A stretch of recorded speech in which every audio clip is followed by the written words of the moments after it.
Good afternoon. Good afternoon.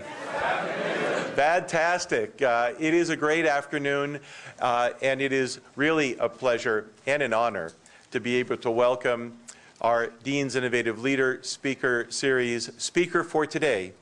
To have Bill Porter with us is indeed a treat. As you all know, Bill is not just at MIT Sloan, but he is back at MIT Sloan. He is one of our own as a Sloan Fellow alumnus. He is the co-founder and current chairman emeritus of E-Trade Financial.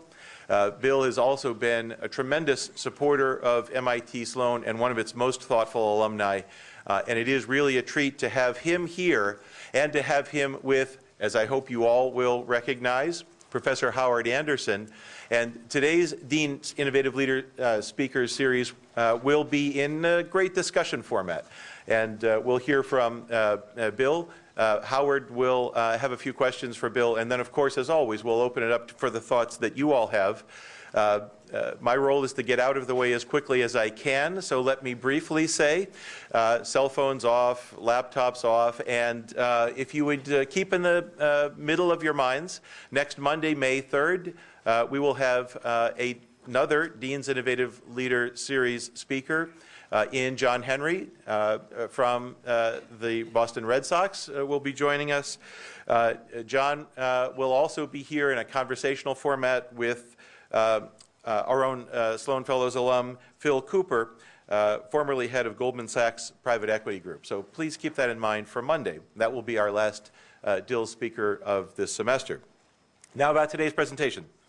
E-Trade Financial truly and simply wouldn't exist without the insight, without the intestinal fortitude, the determination, the entrepreneurial spirit of Bill Porter. Bill is really one of those individuals with the vision to see something new and the entrepreneurial spirit to make it happen. By 1982, Bill had already launched Trade Plus, an electronic service bureau for stockbrokers that processed the world's first online trade. In the 1990s, he saw the opportunity to apply this expertise in online exchanges to make online trading directly available to individuals. The result was E-Trade, which really, truly revolutionized the brokerage industry. E-Trade Financial, however, is only one of Bill's leadership accomplishments and legacies in the world. He holds 14 patents for a wide range of electronic devices and processes. In 2000, he launched a new venture, the International Securities Exchange, the nation's first entirely electronic options market. Bill is a really close friend of MIT Sloan, as I mentioned. As I hope you all know, it was the lead gift that he and Joan Porter provided to MIT that enabled the school, the institute, to go forward with our new home, E62, going up next door. Were it not for Bill and Joan, there is no reason to think that that building would be going up next door. And we owe Bill and Joan a great debt of gratitude. If I may just take a second to mention, we are also honored that Joan Porter, who is a leader of organizations and an entrepreneur in her own right, she is a thoughtful and delightful member of our community, and she is also here today. Joan, thank you for being with us as well.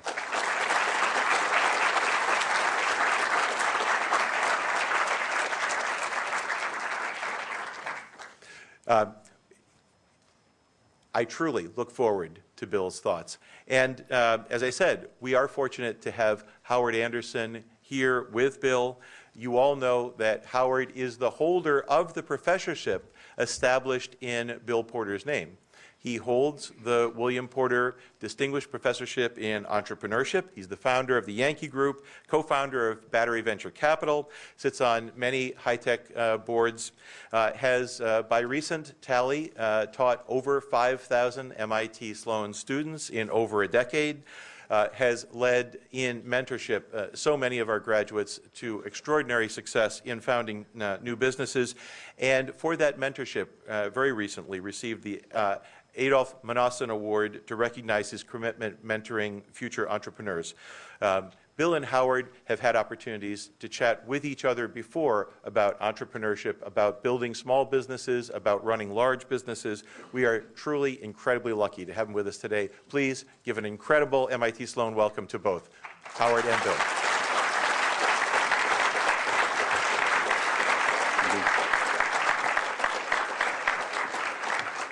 Take it away, Howard. They say the future, which we will live in as entrepreneurs, will be defined by those who create it. And Bill certainly has created a remarkable company, but he also created an industry. I want to go back, Bill, and the time before E-Trade. I want to go back to when you were a teenage kid and you worked as a cowboy. What did you learn from being a cowboy? Well, it was during World War II, and all the young men had gone off to war. I was living in Denver at the time, 12, 13, 14. And I went to work on a ranch on the western slope of Colorado, cattle ranch. And I worked for an old guy that he was in his 70s who had homesteaded his property. And so I learned from him, and I think that's a formative age, that 12, 13-year-old.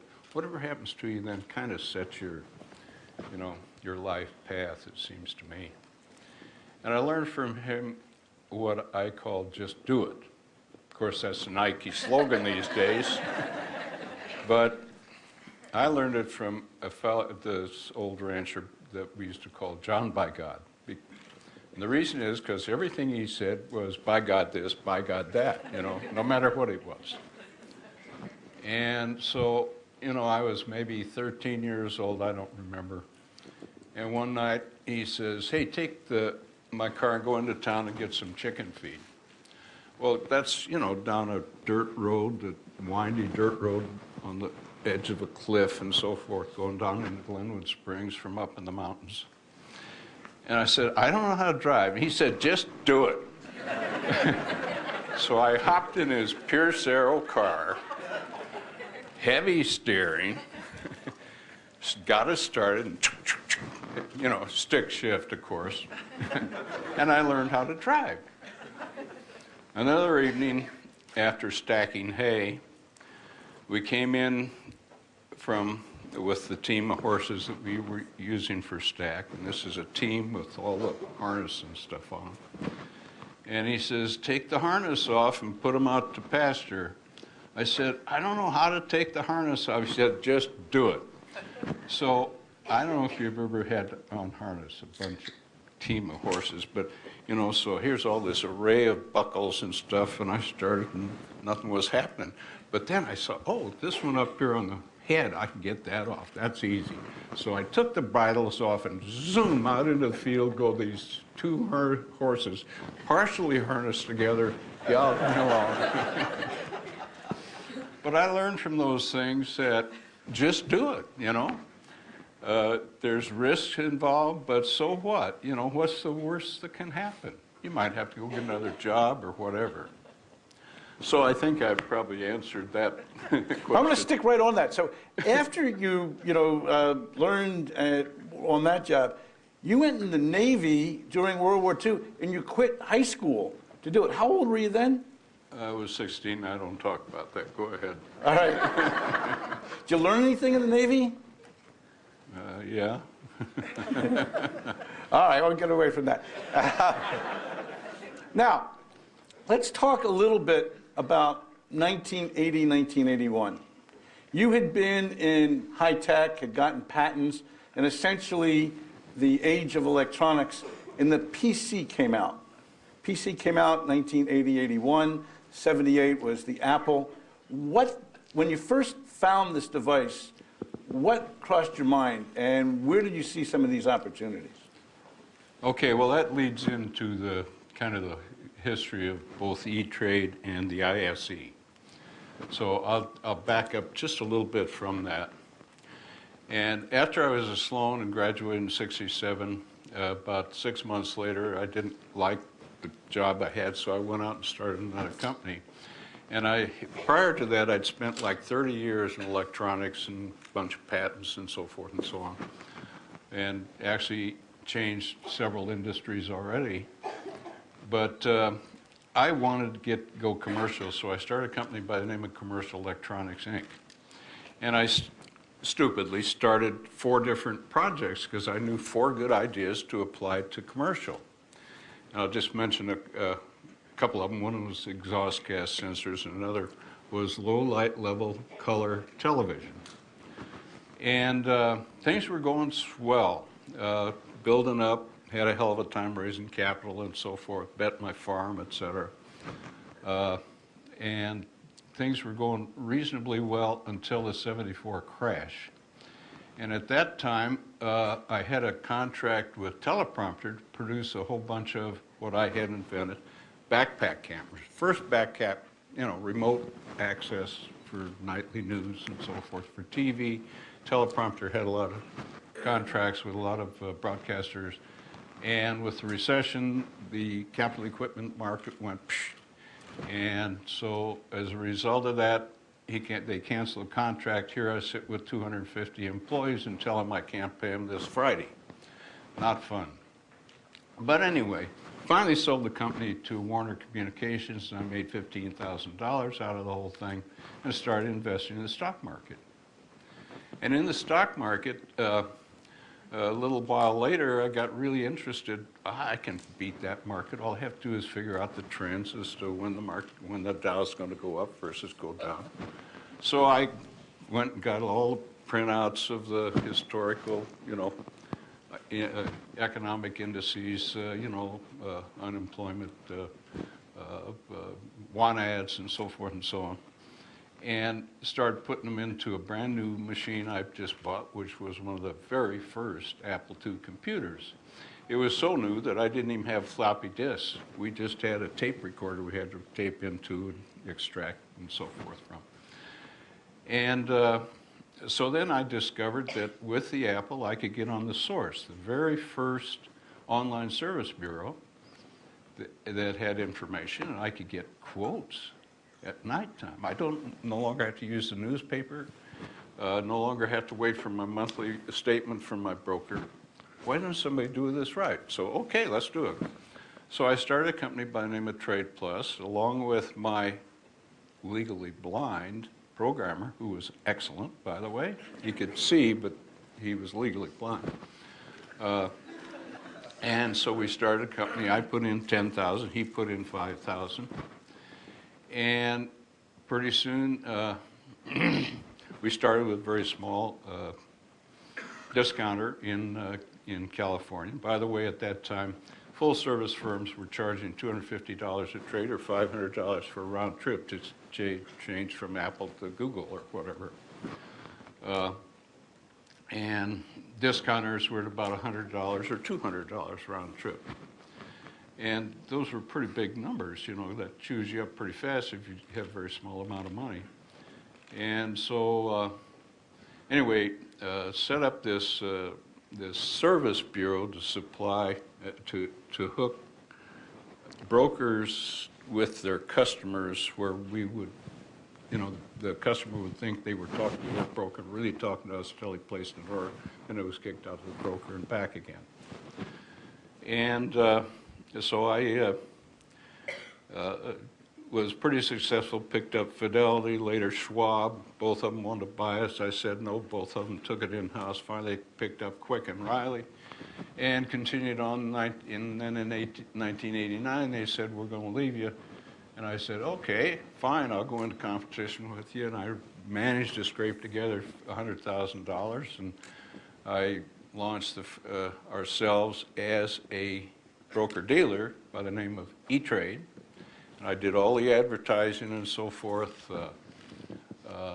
and some clever ads. I ran one ad, full page, $100,000 it cost me after I made enough profit to be able to do it, in the Wall Street Journal nationally, saying, E-Trade, boot your broker. Well, the NASD came down on me for that, of course.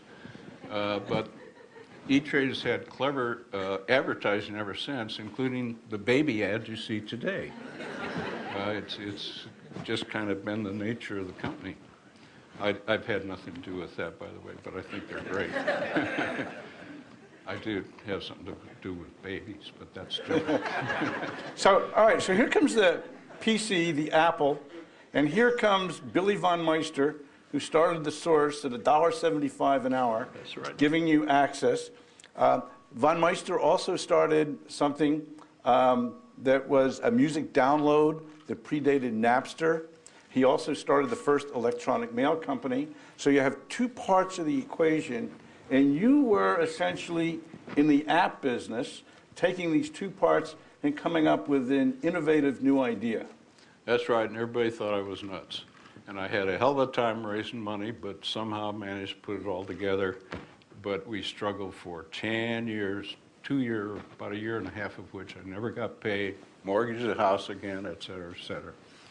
You're not the biggest fan of the venture capital industry. That's 100% correct.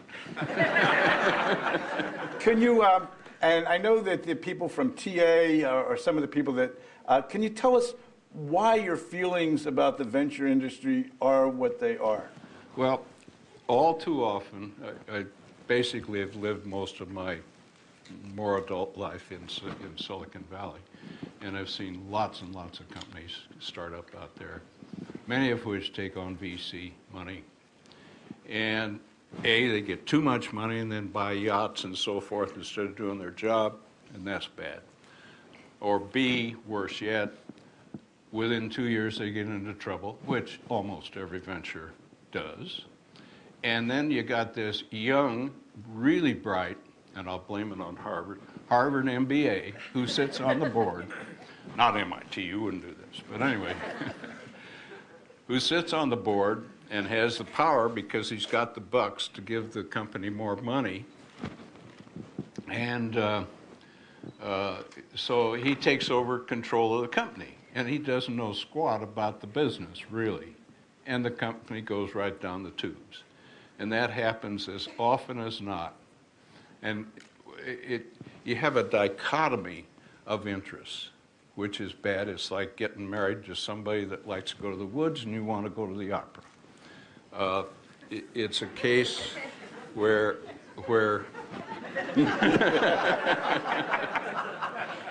it's a case where the entrepreneur wants to build a business. He or she is madly in love with this great concept, and the venture capital wants to make a quick buck. And that's a dichotomy that, and it's a partnership, but who has control is the guy with the bucks. And that's not a good recipe. That's the reason I understand and completely agree. One of my friends says to his young partners in the venture business, be careful what advice you give because they just may take it, and that would be a terrible thing. I'm going to talk a little bit about leadership.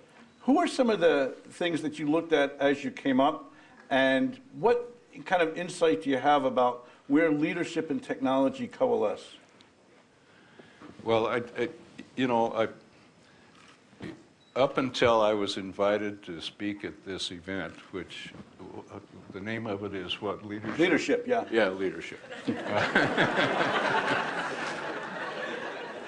I really had never thought much about leadership because it really never affected me much. It just wasn't part. I've thought a lot about promoting people and so forth and what their skill set was and their ambition and so forth and so on, and integrity, all the great qualities that you want to see in people. But I never really thought much in terms of leadership until the last 3 or 4 days. And after starting to think about it, I got really confused. There's so many facets to this thing. Well, you could say almost anything because, you can't go wrong talking about leadership. There's so much to it. But then it finally kind of formed up for me essentially an array that kind of makes sense to me. And I'd kind of like to maybe run it by you. And it may be trivial, it's probably already been done in spades, but if I may, I need a volunteer of some young person, come on up here, to write for me because I'm kind of shaky. When you get to be 81, your body doesn't work quite the way it did. If you start at that point right about there, and go straight out, all the way. And then straight up. All the way? Yeah, all the way. X, Y, X axis. Okay, now let's start right down here. And I'll ask a question. What is, in your opinion, name for me, the easiest type of organization to lead? Sole proprietorship. No. Good idea. That's not an organization. It doesn't qualify. Pick on anyone, whether their hands are up or not.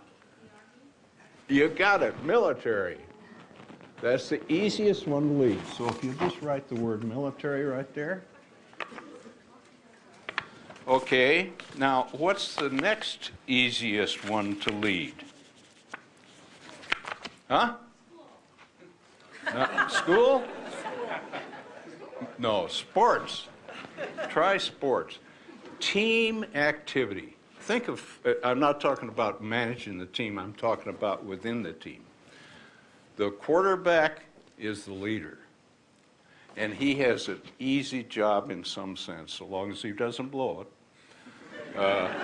which he oftentimes does. Because the reason is because, boy, that team wants to win. Everybody's enthusiastic on that team. You know how they all jump up in the air and stuff to win. And so that's an easy one. So team is the next level there. And what do you think the next one might be? Well, to me, it's a startup, an entrepreneurial startup. And the reason I say that, and that's where I have spent most of my life, is in startups. And so long as you have the ability to clearly define where you want to go, what your new product is, its market situation, how you can make a profit, how you're going to finance it, you're very clear. You can coalesce not only employees, but your customers, your investors, and so forth. But once you have that put together, man, that team is willing to work day and night to meet the deadline of the National Association of Broadcasters show that comes on March the 31st in Phoenix. And so you do that. So startups is easy to manage, and therefore I've never thought about leadership much. Now, what do you think the next one is pretty easy at, or the next most difficult? Well, I think it's established businesses. So established businesses, and there I would include, you know, like Macy's or U.S. Steel or whatever. And you don't have to have a great deal of management leadership ability because you have the time clock and you have the new, for the shoe salesman guy the leader of the shoes at Nordstrom, you don't have to incentivize that guy because he wants to make money, and the way he does it by selling the next pair of shoes. But you do kind of have to, you know, lead them a bit, but it still isn't much of a challenge. Now, the next most difficult is what I would call clubs. And by clubs, what I mean is an affiliation of people to do something, like, for example, a medical clinic or a hospital where you have a bunch of doctors and so forth, each with their divergent idea, or, for example, the dean of a school, like a fellow sitting right over here, where he has all of these professors, each of whom is a prima donna, I'm certain, and he has to lead them. Now, that's not an easy thing to do. That takes real talent. Okay. And the next level up, that's even more difficult, is local government. And in local government, you know, you have all these political factions. You have the agenda of the local police force versus the teachers union and so forth. You have to pull all those people together. And that takes a hell of a talented person to do a good job of that. That takes real leadership. And finally, at the very top level of my list here is what I would call empires, which is any country, any sovereign country, like the United States or Russia, I don't care which one you want to pick. And to Correctly. Yeah, you're doing fine. Not my... Yeah, empire, you got it. Okay, and so each one of those, you know, to really be a master of running that kind of an organization is probably, in my book, the most difficult job of leadership as anything else. But now let's look at the types of leaders. These are the jobs, these are the things that need to be led, the entities. I hope this is not trivial. No, no, keep going. Oh, okay. And first of all, I want to thank you for not using PowerPoint.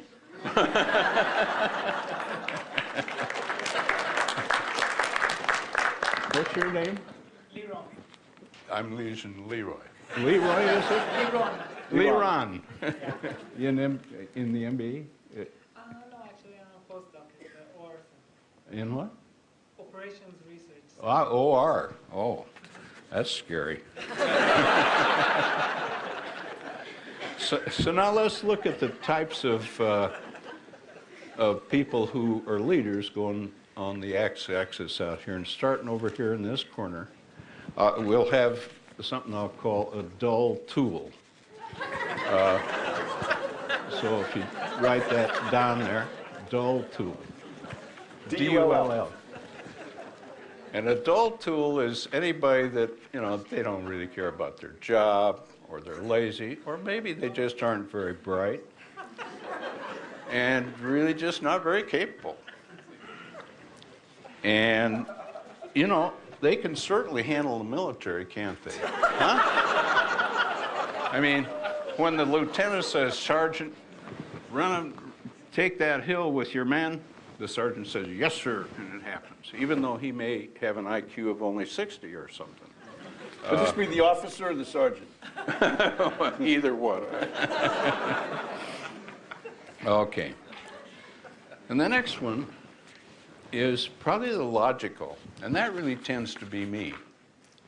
You know, I don't have a lot of charisma. I'm not a great speaker. I just, you know, kind of, when I get involved with something, boy, I really focus in on it, figure it from every which angle, and do all my homework, and then I present it, and I can convince investors to invest in this thing, people to go to work and get enthusiastic and so forth. And that's kind of a logical leader. And the next one, you got logic? Oh, great. The next one is inspirational. That would be kind of like your We're going to need a lot of space here, so. Yeah, you need more space, but just... INSP, period. your inspiration. This would be your preachers and other people that can bring together some real interests from a group in leading better lives and so forth. And the next one is really, after that, is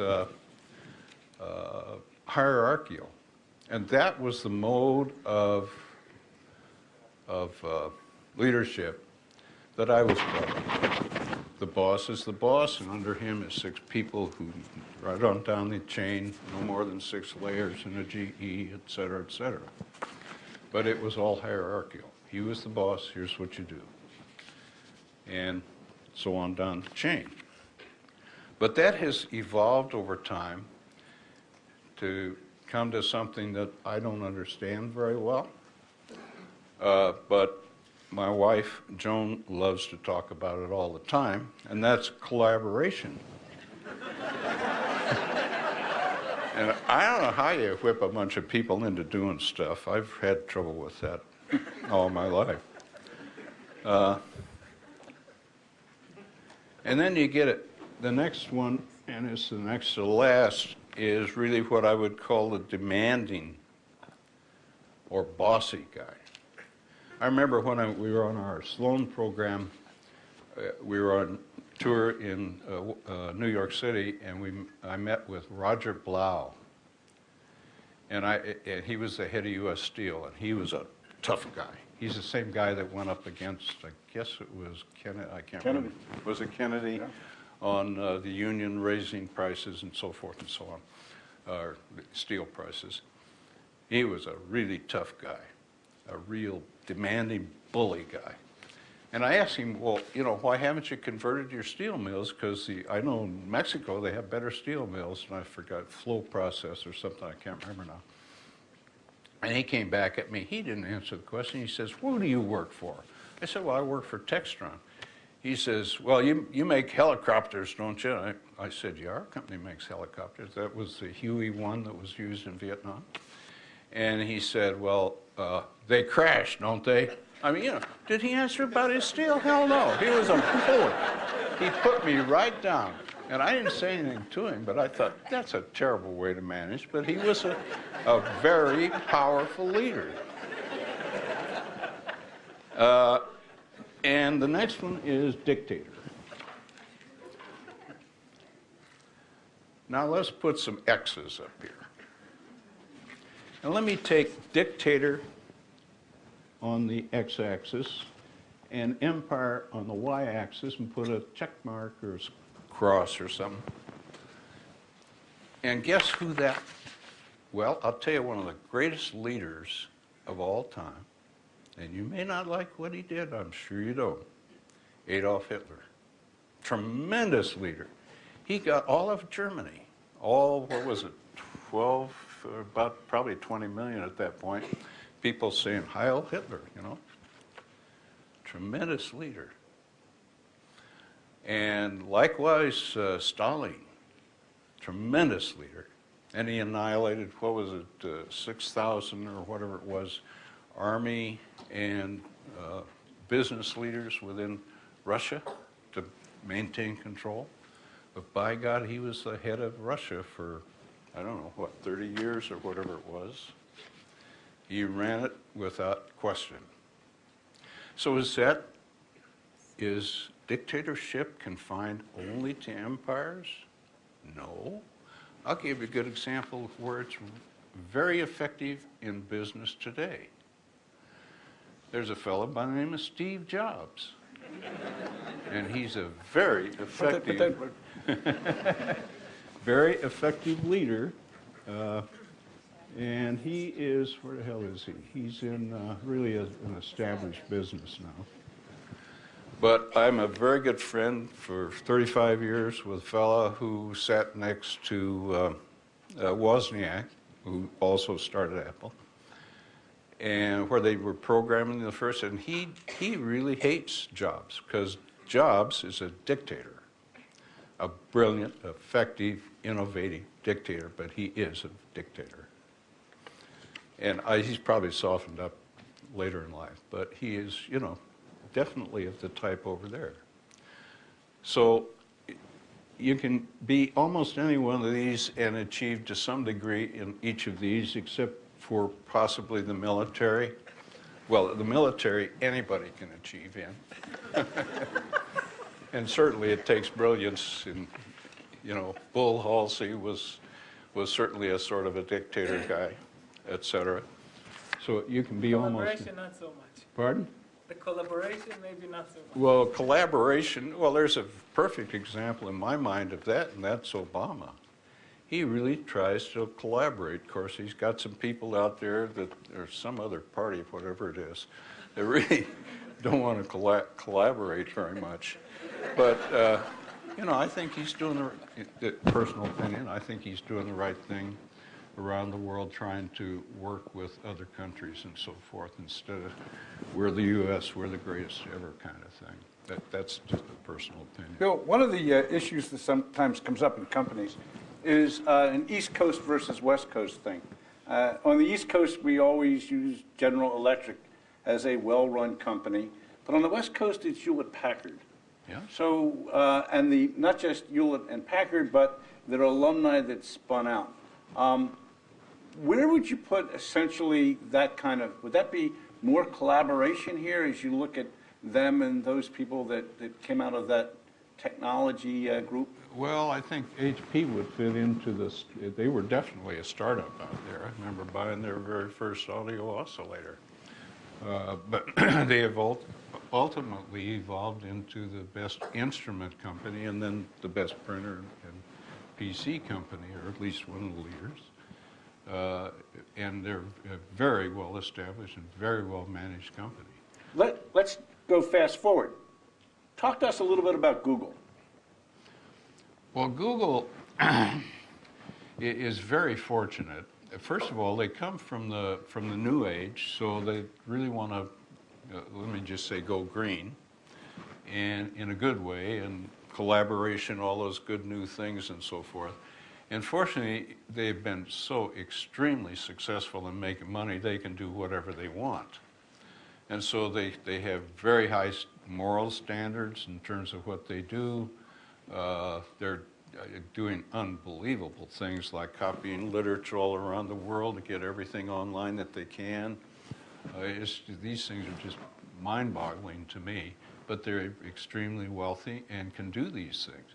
We've had other companies that have come out. Apple was that way in its early age, although it was still more of a hierarchical situation and not nearly as green in those days. But you know, they used to have free coffee and probably still do, et cetera, for their employees. When you look at, let's go back to Microsoft for a moment, which came out with one great product, but seems not to be able to replicate that lately. Is there a certain life cycle to some of these management groups? And do you see essentially this being a problem for even large, wealthy companies? Well, I think there's a life cycle to almost every company. If you go back and look at the Dow between the year 1900 and the year 2000, you know, there's only one remaining company, and that's General Electric. All the rest of them have gone by the wayside. So there's a natural evolution with companies going by the wayside over time, and new ones sprouting up like Google and becoming dominant organizations, and that too will no doubt, and certainly Microsoft will no doubt.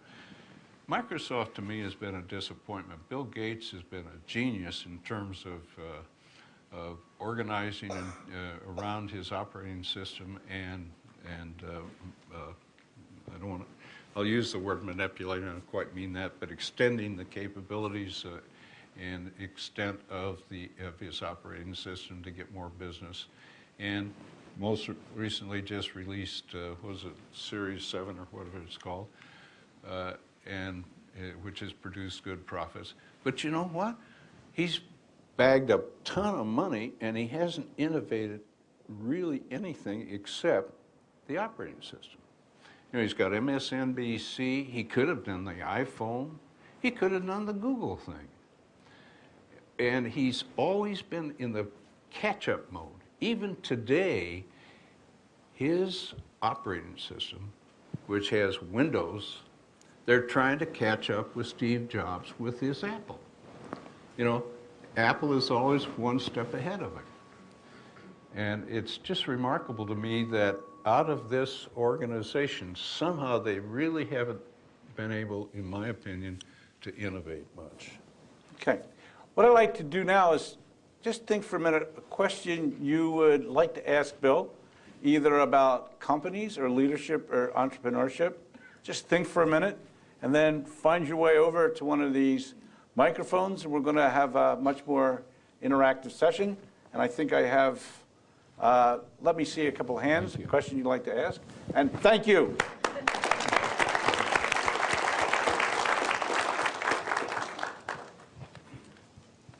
Questions? You're not getting out of here until I get at least 5 questions. Well, in that case, I have a few, till you can think of some. Go ahead, we got one over here. Hang on a second. Here we go. Do you see organizations trending from along the x-axis you have a list of categories there. Do you see organizations trending from one direction to another, meaning fewer hierarchical and more collaborative, or perhaps fewer logical and more inspirational organizations out there? Well, I think the trend is very much away from hierarchical, although it certainly still exists very strongly in corporations today and in government. But more and more, the teams are brought together, and more, the supervisor or manager, whatever it may be, will pull together his team and sit and discuss it for 2 or 3 hours about this, or how can we change it and improve it and so forth. And that becomes more collaborative, and finally they'll make the decision and go with it. It used to be that the manager would just say, okay, I think the best is to go that direction to do that. Whereas now, just working on his or her intuition, but now it's really much more of a team effort, which incidentally, the Japanese were doing, as late, I guess really all through their hierarchy, all through their history.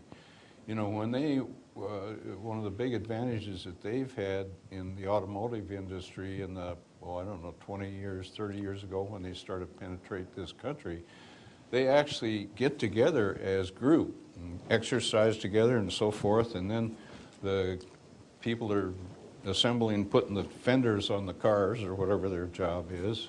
They get together as a team and they discuss it, and why did we just move the crane over that way a little bit? We can cut down on the, et cetera, et cetera. And so they've really built a better product through collaboration, whereas in Detroit, man, the guy that was head of fender assembly was, here's how it's done. Don't mess around, just put it on, put your screw right there. So it's the tendency is definitely towards more, at least from what I've seen, toward more collaboration. Bill, in 1992, you were the fastest growing company in Silicon Valley. How did you hire? How did you promote? How did you know who to promote? Because you could not have done it unless you had a team that was, going to outperform your competition. 92, yeah, well, actually we were growing really fast in those days. We were growing 25% a month. And I mean, that is a real problem.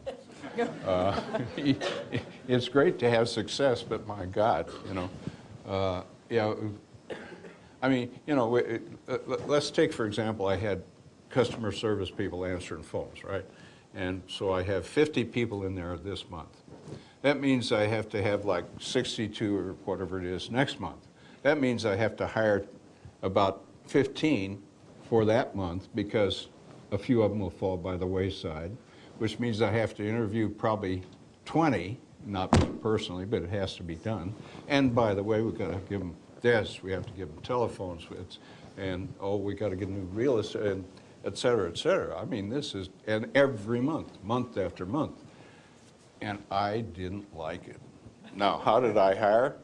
First thing I did when I got, I don't like to sit in meetings with attorneys, real estate, telephone, recruiting, pep talks to the troops and all that stuff. That part's okay, but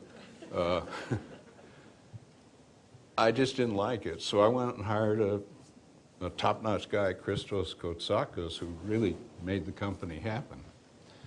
And that gave me the opportunity to look down underneath to see what our problems were, and that's when I got into options, which has resulted in me founding what is now the largest options exchange in the world. So one led to another. That's right. Look forward for me a few years. What is this world going to look like in, let's say, 4 or 5 years, with everyone pretty much in the world having a cell phone and a smart cell phone, which is a computer where information, flies at enormous speed, where, our institutions are really quite different. Can you look ahead 3 years for us? Boy, that's really hard to do. Things have moved so fast. You know, I've given 2 or 3 commencement speeches, and I talk about how change is accelerating. And I point out the change between 1900 and the year 2000 and how much it accelerates. And every innovative thing gets adopted even faster. I mean, you know, for example, bank terminals, it took them like, I've forgotten, 10 years before they penetrated 50% of the market or something like that. The internet has absolutely exploded in 10 years. Where's things going to be in 5 years? No question we'll have, I'll call it iPads that does everything. That everything that, you know, right now you need a laptop, you need an iPhone, and you need but the iPad probably will replace that, and it'll be Wi-Fi every place. And with Google putting everything up online around the world, you'll be able to find out anything you want to know, which you can do almost already with the devices we have. But where does it go from there? I don't know. I will say one thing, however, that I've been very lucky in my lifetime. When I got out of the Navy at the end of World War II, went back to a small school in Colorado University, and I was fortunate that the U.S. Navy had given us a bunch of spare equipment. And I tried to figure out how to run it and so forth. And I got hooked on electronics. So I've been in electronics pretty much all my life, including the exchange and all that stuff, because I'm really just an electronicer. And so I caught the wave. And the wave is just like that. I've been very lucky. And, you know, I think the things you folks are learning are certainly going to explode in that fashion faster yet. As I've told in these commencement speeches, whatever has happened in the last century happened in a century, it's going to happen in your lifetime in 50 years. And I really believe that. It is exploding so fast. And what is the very best field to get into? Well, probably, I don't think, probably hardly anyone in here is into that, but life sciences.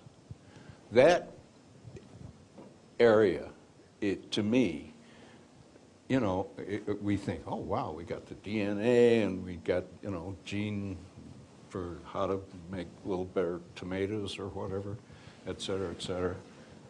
But that field of study and application hasn't even started.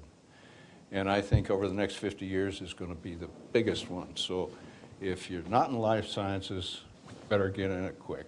You know, not really. There's plenty Actually, of you other will things. find, I'll ask the question, how many see themselves in a life sciences business within the next 5 years? So quite a few. Yeah. In fact, I ask a number of the CEOs we bring in, where would you go if you were 27 years old? And they pretty much confirm what you say. I would, you know, go into things like life sciences where there's a great deal of unknown, but it is dawn. Well, since I think that, they must be right. Absolutely. Questions? Go ahead. Let me pass over the microphone, if we could.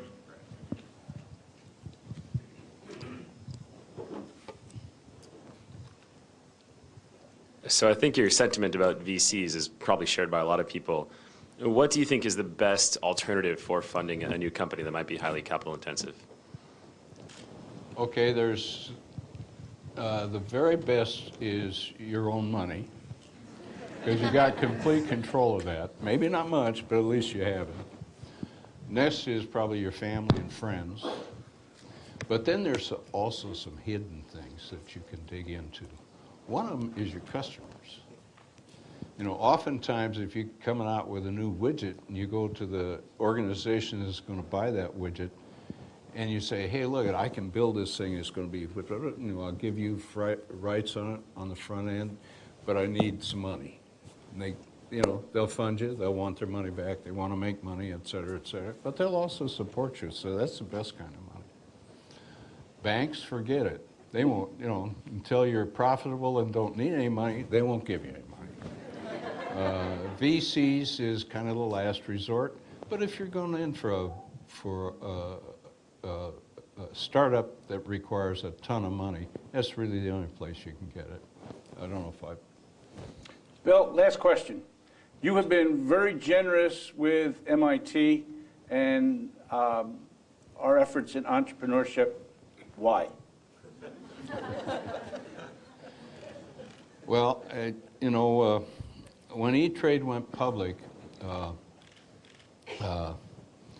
Joan and I became pretty wealthy. And so, you know, let's give back something to society. And we thought about the various charities we might contribute to, Red Cross, I don't know, half a dozen other things. But then MIT popped up, and I had talked, I think it was with Glenn Urban, and he was telling me that his problem, he was then the dean of the school here, and he was telling me that all of how the campus, or whatever you want to call it, of the Sloan School was scattered all through buildings, classrooms, professors, and so forth, all over the place. And he'd really like to see a new building. He had told me that sometime earlier. So I thought, hey, that could be interesting. The thing that really motivated me along those lines was that, you know, MIT is really the fountainhead, if I can call it that, of science and engineering in this country. I don't think there's any equal to it. Many good schools, don't get me wrong, but MIT is kind of the peak institution. But in my experience in industry, very few engineers and scientists really appreciate the problems of bringing their products to market. Because it isn't just a neat new widget that is great and innovative and all that stuff, but now you gotta get it into the marketplace for people to use. And that requires marketing, financing, production, organization, etc. And that's the business school. So if the business school can even compound or increase its effectiveness with MIT and can then leverage the science and engineering side of the institute, which is the major part of the institute, it would be a great thing to do. So Les, Joan, you and I give them some money to start a building. And there's that someplace over here. I don't know which way it is. Someplace out there that you'll all be in, I guess, next year. So, Bill, we thank you.